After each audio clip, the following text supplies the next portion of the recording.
The Stork and the Crab. Once upon a time, there lived an old stork by the side of a fish pond.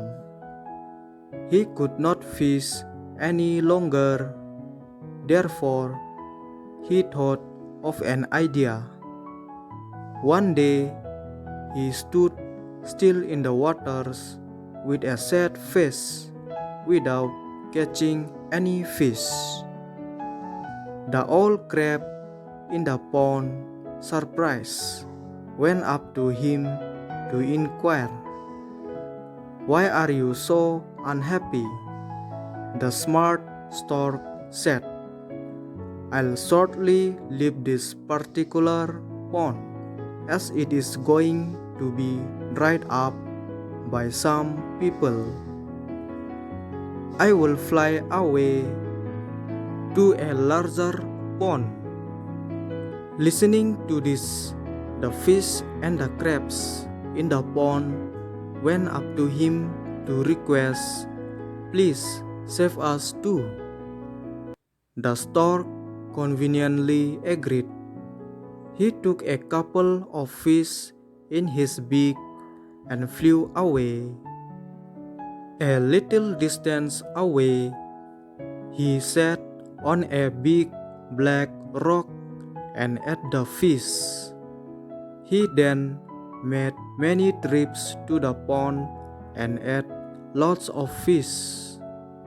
One day, the oldest crab came up to the stork and asked him to save him as well.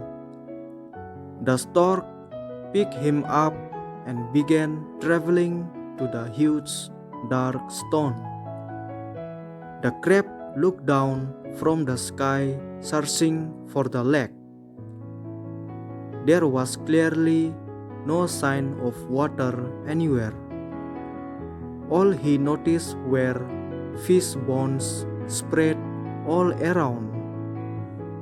The crab immediately clasped the stork's throat tight with his razor-sharp claws. The stork struggled to get free, but the crab held on.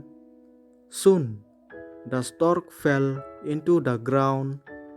The crab crawled back to his pond to tell the story to his friends. They applauded the crab for his bravery. Moral of the story is, excess of greed is harmful. Thanks for watching.